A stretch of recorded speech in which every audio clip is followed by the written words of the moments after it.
안녕하세요. 오늘도 사연살롱을 찾아주셔서 감사합니다.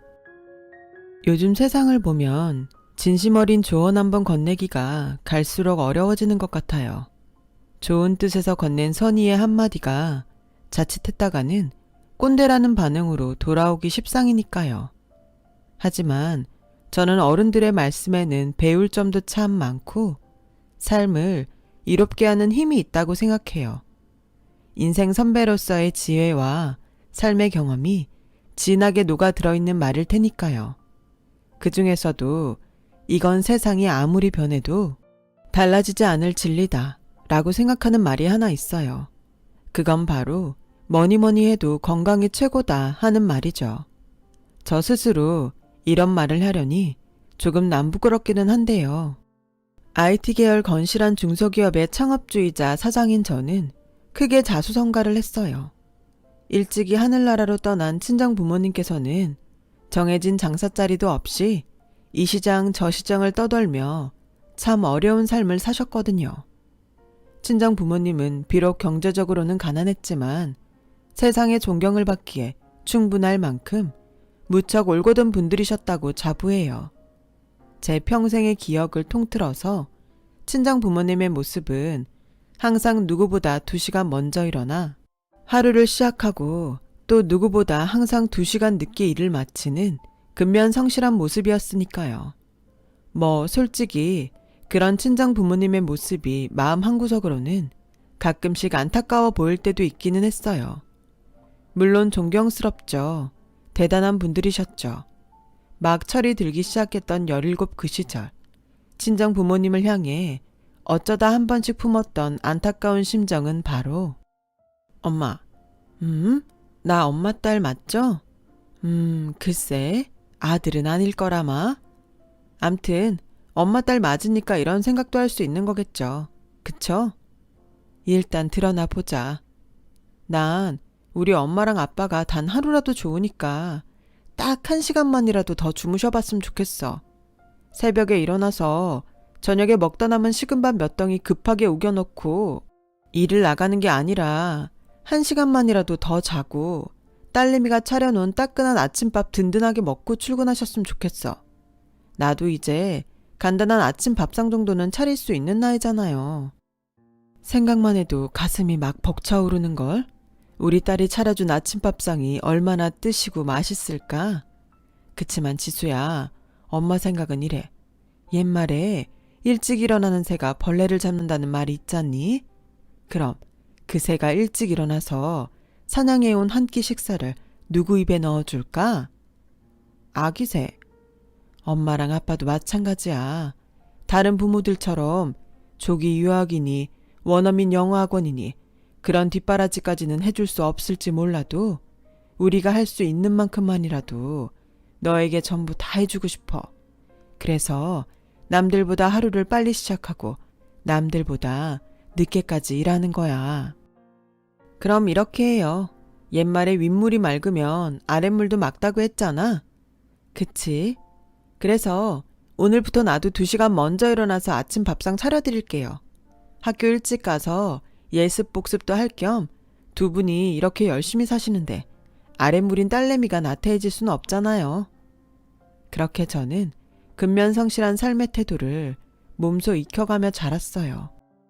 친구들보다 아침 저녁 2시간씩 총 하루 4시간의 시간만큼 더 공부한 덕분에 명문대에 입학하게 되었고 만점에 가까운 학점으로 대학을 졸업하던 해에는 저소득층 전형 국비 유학생에 합격되어 유학도 다녀올 수 있었죠. 모두가 친정 부모님을 본받아 살아온 덕분인 만큼 하늘 같은 부모님 은혜인 셈이기도 하고요. 비록 반찬이라고는 김치 하나가 전부일 정도로 가난하지만 주변 모두에게 성실하다고 인정받는 남편까지 떡하니 얻었으니 금상첨화였고요. 살아생전 친정 부모님의 모습처럼요. 다만 딱 한 가지 제가 살아오면서 크게 간과했던 지점이 있었어요. 그게 바로 건강이었죠. 30 초반, 결혼 1년차 새댁이던 무렵부터 어쩌다 한 번씩 아랫배에 이상한 불쾌감이 느껴지기 시작했어요. 생리열이 갑자기 많아졌고 체중도 조금씩 줄어들었어요. 하지만 당시에는 회사 업무가 너무 바빴던 탓에 신경 쓸 겨를도 없었던 데다가 또 마음 한편으로는 아직 젊은데 큰일이야 생기겠냐라는 심정으로 대수롭게 넘겨버리고는 했어요. 근데 그게 제 인생 가장 위태로운 실책이 되리라고는 꿈에도 몰랐죠. 모든 사건의 시발점이 된 그날도 전 며칠째 사무실에서 밤샘 업무를 보고 있었어요. 회사의 가장 중요한 거래처인 모 중견 기업과의 업무 협약 갱신을 앞두고 조율할 내용들이 무척 많았거든요.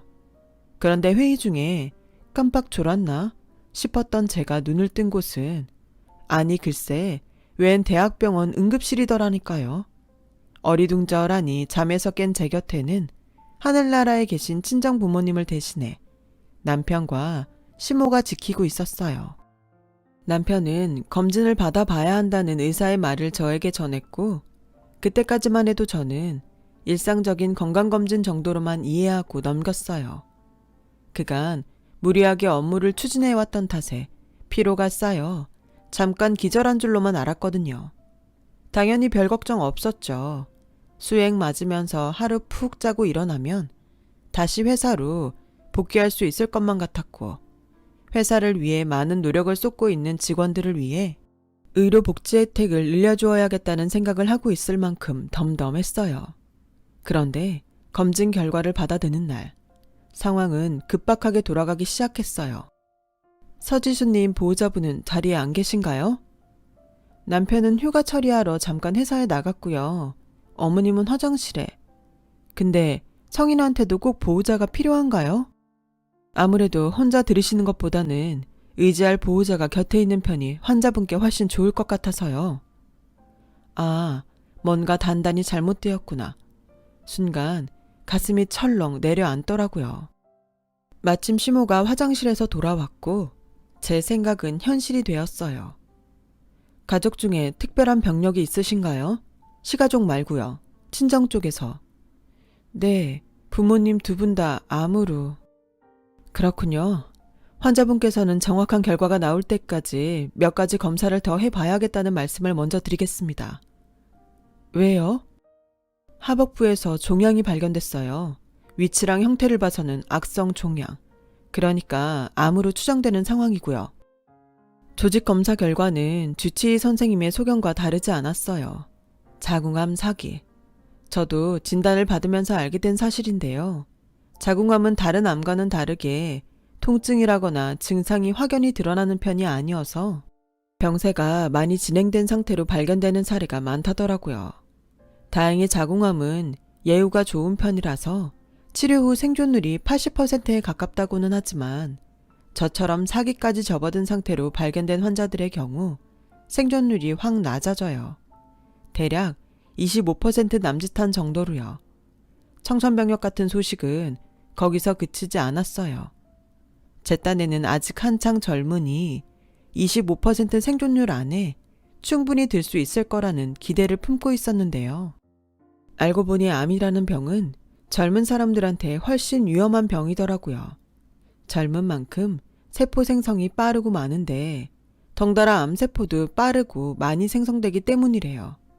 이래저래 긍정적이라고 할 수 없는 암울한 상황이었죠. 그 무엇보다 유독 제 가슴을 아프게 만든 사실은 아이를 가질 수 없다는 진단이었어요. 부모가 될 수 없다는 슬픔이었어요. 그나마 다행이었던 건 제가 세상을 허투루 살지 않았다는 것 같았어요. 그동안 성실하게 살아온 삶은 제가 좌절에 빠지도록 내버려 두지 않았어요. 덜컥 환자가 되어버린 제가 암 병동에 입원했다는 소식이 전해지자 참 많은 분들께서 찾아와 힘이 되어주셨거든요. 그분들은 저에게 감사한 위로의 말씀을 아끼지 않으셨고 저는 그 중에서도 희한하게 옛말들이 귀에 쏙쏙 들어오더라고요. 호랑이 굴로 들어가도 정신만 차리면 산다. 그러니 정신 바짝 차리고 포기하지 말아라.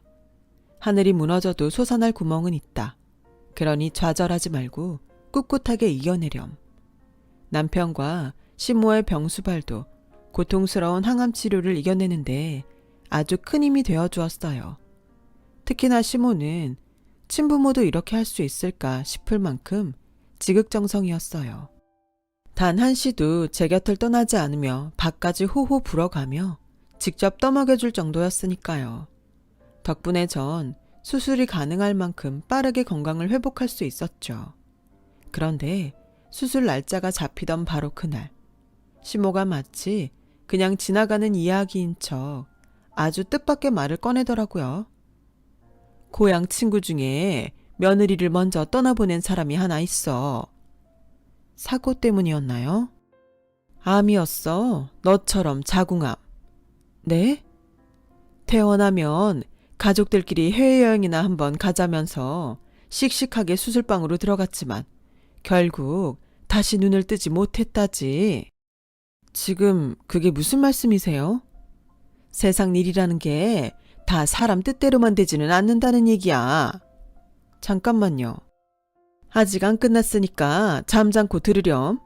그 며느라이 죽은 뒤로 한바탕 소동이 벌어졌다더구나. 너처럼 사업 크게 하는 여자였는데 회사 지분이니 뭐니 하는 것들을 명확하게 정리해두지 않은 탓에 애꿎은 유산 엄한 사람들한테 갖다 바치는 꼴이 되고야 말았다고. 유산이랍시고 몇 푼 안 되는 현금만 간신히 챙겼다니까. 이 얼마나 안타까운 사연이니. 우리도 그렇게 되면 쓰겠어? 저 수술 앞두고 있잖아요. 작은 수술도 아니고 큰 수술이잖아요. 그런 사람한테 이런 얘기를 왜 굳이. 사람 일 어떻게 될지 모르는 법이니까 정리할 일 있으면 미리 분명하게 정리해둬. 어머님, 목소리 낮춰? 여기 병원이야. 지금 목소리 안 높이게 생겼나요? 너 죽을 확률 높으니까 유산 상속 준비 미리 해두라는 말을 듣고서? 막말로 너 이대로 자식 손주도 없이 죽으면 CM이랑 신랑한테 남는 게 뭐 있다고. 유산밖에 더 있겠어? 어머님 오늘 많이 낯설게 보이네요. 원래 시시각각 변하는 게 사람이야. 글쎄 모르겠고요. 앞으로 병원 오지 마세요. 당분간 얼굴 보고 있기 힘들 것 같네요. 병간호도 차라리 간병인 모시는 쪽이 마음 편할 것 같고요. 알아요. 생사를 오가는 수술을 앞둔 사람이라면 신변 정리에 대한 준비는 당연한 일이죠. 그래서 저도 안병동에 입원하던 순간부터 신변 정리를 늘 염두에 두고 있었어요. 아주 만약이라도 제게 병고라도 생긴다면 사후 처리를 도맡을 사람은 남편이고 제가 신변 정리를 제대로 해두지 않고 떠난다면 그 고충을 떠안을 사람도 남편일 테니까요. 다만 그날 제가 기분이 심하게 나빴던 이유는 시모의 태도였어요. 시모는 마치 제가 죽는 걸 기대하는 투로 말했고 어떻게든 수술을 받아보고자 고통스러운 항암 치료를 배겨낸 사람 앞에서 유산 욕심과 기대를 노골적으로 드러냈으니까요. 열길 물속은 알아도 한길 사람 속은 모른다는 말이 있듯이 갑자기 유산 욕심을 드러낸 시모의 속을 저로서는 분명하게 알 수는 없는 일이었지만 이거 하나만큼은 분명하게 느낄 수 있었어요. 한때 지극정성으로 간호해주던 시모의 모습과 말투와 표정들 모두가 예전과는 무척 달라져 있다는 걸. 그렇게 저는 당분간 시모를 멀리하기로 했고 시모도 그날 이후부터 제 병실을 찾지 않았어요. 하지만 눈에 보이지 않는다고 해서 절대로 안도할 수는 없는 일이었어요. 시모가 끼니 때마다 제 건강 상태를 확인하는 문자를 보내오기 시작했거든요. 제가 답장을 한 번도 보내지 않았는데도 꿋꿋하게 문자를 전송하는 시모의 행동은 생각할수록 꺼림직했어요. 암 환자 며느리의 건강을 확인하는 일이 무슨 문제라도 되냐고요? 시모의 메시지는 아주 평범하게 안부를 묻는 말로 시작했어요. 진짜 문제는 그 뒤에 붙어있는 마지막 문구들이었죠. 먼저 떠난 친정 부모님이 보고 싶지 않냐는 둥, 인명은 하늘에 달린 법이니 세상을 너무 원망하지는 말라는 둥. 이게 절 죽을 사람으로 콕 점 찍어두었다는 얘기와 뭐가 다르겠냐고요. 그런 문자들이 반복되자 숨이 턱턱 막힐 지경에 이른 저는 결국 시모의 전화번호를 차단하게 되었어요.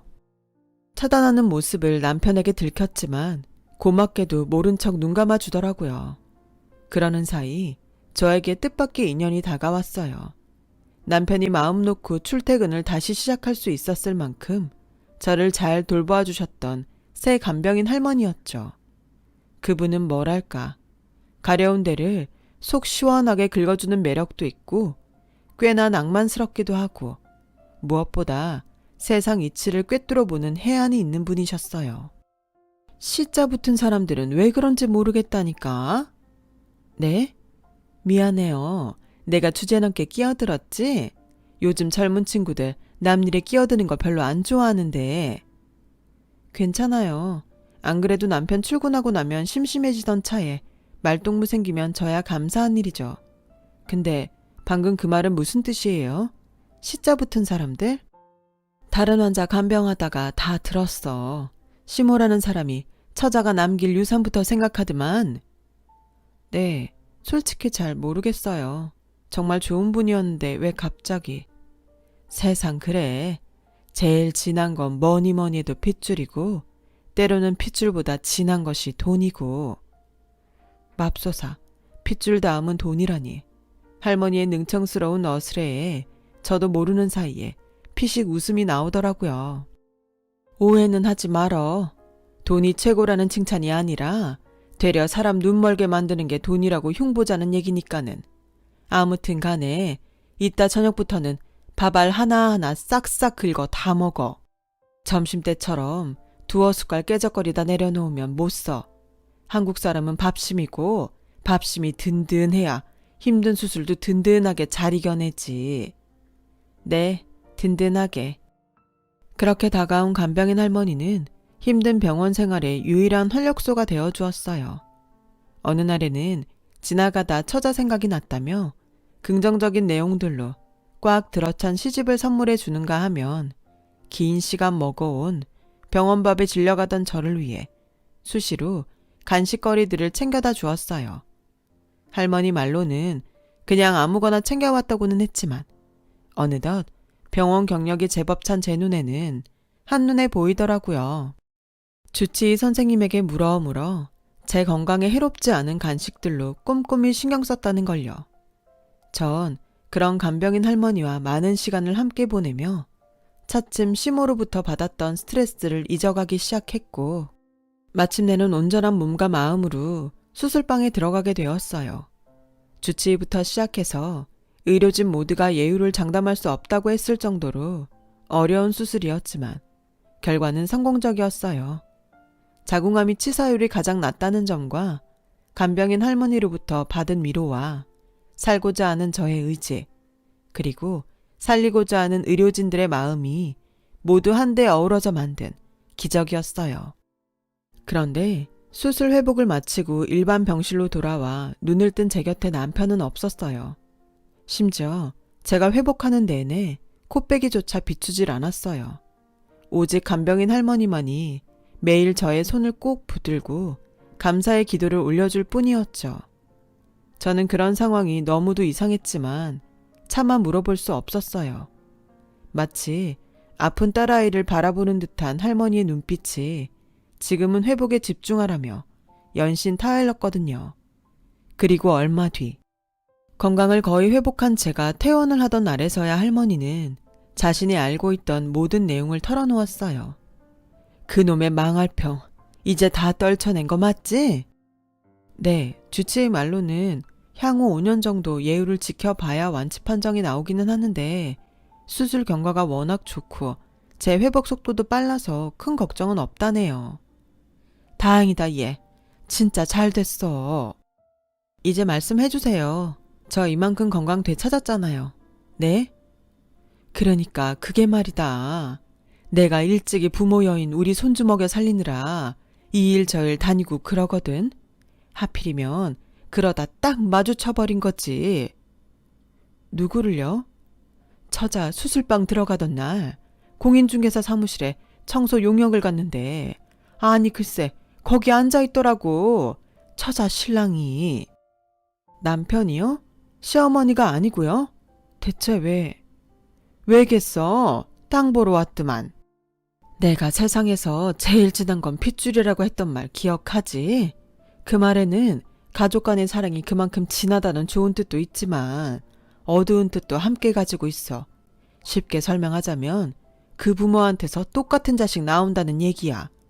처자가 생사고락을 오가는 순간에도 유산을 먼저 탐냈던 시모처럼 신랑이라는 양반도 앞에서는 걱정하는 척, 뒤로는 사실 지혜미랑 똑같은 인간이었던 셈이지.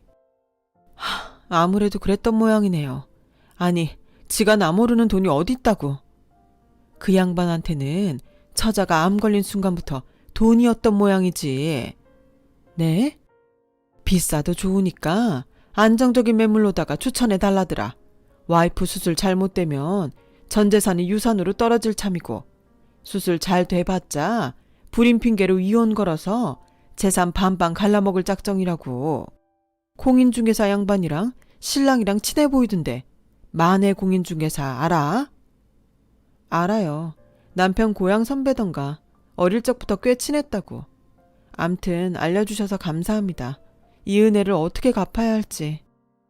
일단은 내가 했던 두 번째 말부터 똑똑히 새겨들어. 때로는 핏줄보다 진한 게 돈이라는 말이요. 그거 지독한 돈 냄새에 한번 홀려버린 사람은 핏줄이고 나발이고 눈에 뵈는 것 없다는 뜻이거든. 그니까 지금부터 마음 단단히 먹고 현명하게 처신해야 돼. 네, 조언 감사합니다. 병원을 나선 저는 현명하게 처신해야 된다는 간병인 할머니의 말을 되뇌며 곧장 시댁으로 향했어요.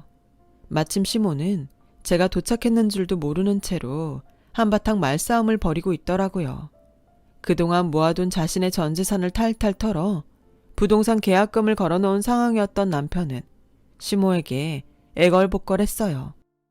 저한테서 이혼 위자료 뜯어내면 꼭 갚을 테니 부동산 잔금 처리를 좀 해달라고요.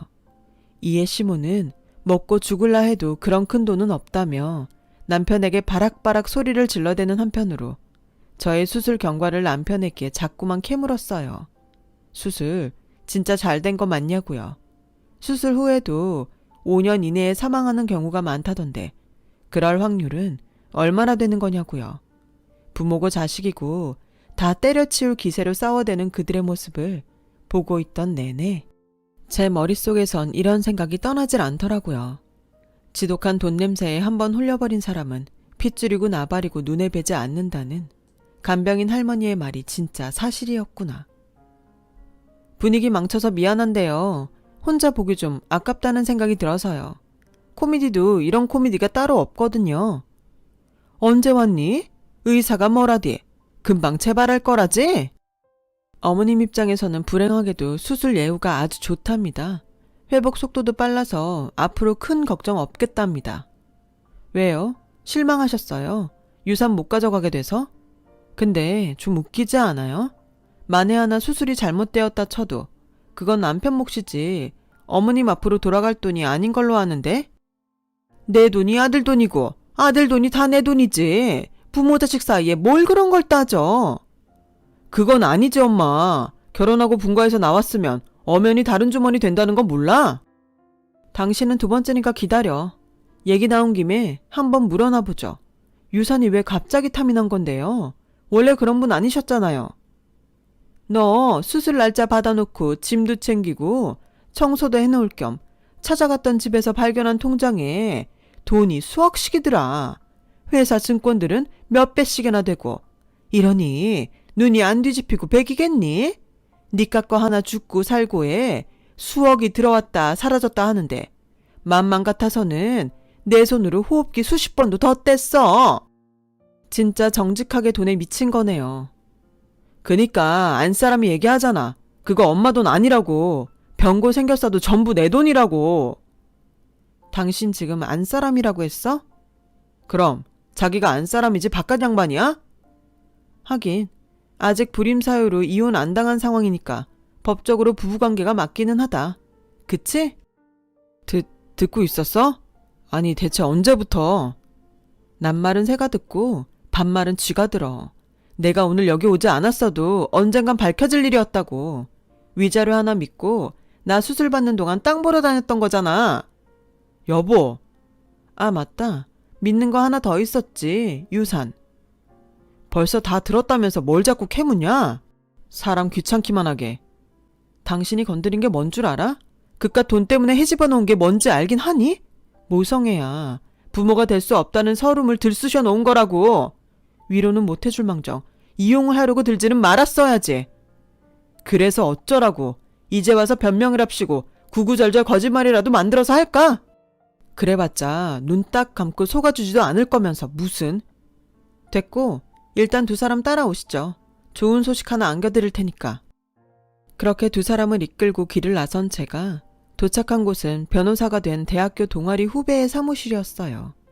영문 모르는 남편과 시모가 변호사 사무실이라는 이유로 기가 팍 죽어있는 사이 제가 변호사를 향해 담담하게 말했죠. 누가 그러더라. 사람 일 어떻게 될지 모르는 거라고. 그래서 내 모든 재산에 대한 상속권자를 미리 지정해두려는데 지금 가능하지? 특별히 내정해둔 사람이라도 있는 거야? 말해 뭐해. 당연히 남편이지. 그 말에 남편과 시모의 얼굴에서 화사한 미소가 막 보이려던 순간 이혼 소송도 접수해줘. 귀책 사유는 전부 이 인간 쪽으로다가. 뭘 놀라고 그래? 위자료로 재산 반 갈라먹으려고 들었을 만큼 간땡이가 땡땡 쳐부은 양반께서. 무슨 소리야 여보. 증거 없는 얘기입니다 변호사님. 변론은 법원 판사 앞에서 하는 거고 인간아. 그리고 증거가 없긴 왜 없어? 죽음의 코앞까지 다녀왔던 내가.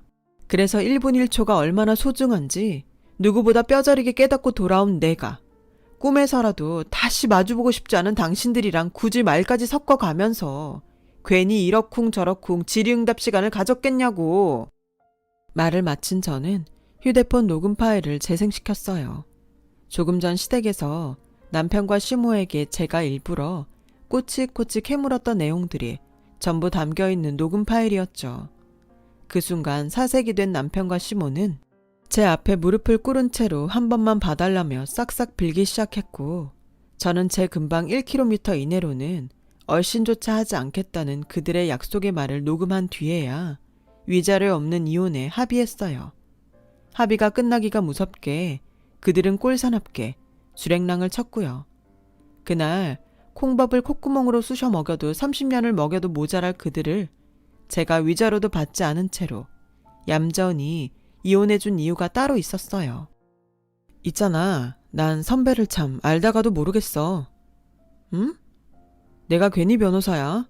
나한테 그냥 다 맡겨놨으면 위자료에 정신적 피해 보상까지 덤으로 얹어서 제대로 받아줬을 텐데 뭐하러 협의 이혼을 해줘? 굳이 내가 짓밟지 않아도 어차피 인생 파탄 예약이니까. 원래 엄청 가난한 집안이었던 데다가 주제에 가분한 부동산에 그동안 벌었던 전재산 계약금으로 걸어놨잖냐. 나한테 뜯어낸 위자료로 잔금 치르려고 했는데 그 위자료가 싹 날아가 버렸고 그 말은 계약금으로 걸어놓은 전 재산도 싹 날아갈 예정이라는 뜻이기도 하고. 인과응보네. 자업자득이지. 남편의 처지는 제 말 그대로 되었어요. 부동산 잔금을 내지 못해 계약금 전부를 싹 날려먹었거든요. 남편과 시모의 사이는 때로는 핏줄보다 돈이 더 진한 법이라고 했던 간병인 할머니의 말씀처럼 되었고요. 남편은 부동산 잔금을 대신 막아주지 않았다며 시모를 원망하고 시모는 시모대로 괜히 너까지 헛된 수작 부리다가 이혼당하는 바람에 잘나가는 부자 며느리 끝마저 떨어져 버렸다면서 남편을 원망하며 살고 있죠. 저는 건강을 다 회복했어요. 암 수술한 지 어느덧 8년 차에 접어들었으니 완치 판정은 진작에 받은 상태고요. 건강이 가장 중요하다는 깨달음 아래 운동이랑 몸 관리에 신경 쓴 덕분에 암투병 이전보다 훨씬 건강한 상태예요. 간병인 할머니는 어떻게 되었냐고요? 물론 꾸준히 은혜를 갚고 있죠. 다만 금전적인 보상은 거절하시더군요. 제 발로 직접 할머니를 찾아가 자주 얼굴을 비추며 인연을 이어가고 있을 뿐이에요. 할머니가 어떻게 은혜를 갚으면 좋겠냐고 물었던 저에게 또 한 번의 가르침을 주었거든요. 진정 은혜를 갚는 법은 발과 얼굴로 갚는 거라고요. 외로운 삶에 제가 종종 찾아뵙고 인연을 이어가는 것이야말로 참된 보답이라고요. 제 사연은 여기까지입니다. 뭐니 해도 건강이 최고라는 말 잊지 않으셨죠? 항상 건강하시고 또 건강하시길 기원합니다. 여러분, 사연 댓글에 응원과 현명한 조언 부탁드려요. 좋아요와 구독은 저에게 큰 힘이 됩니다. 오늘도 좋은 일 가득하세요.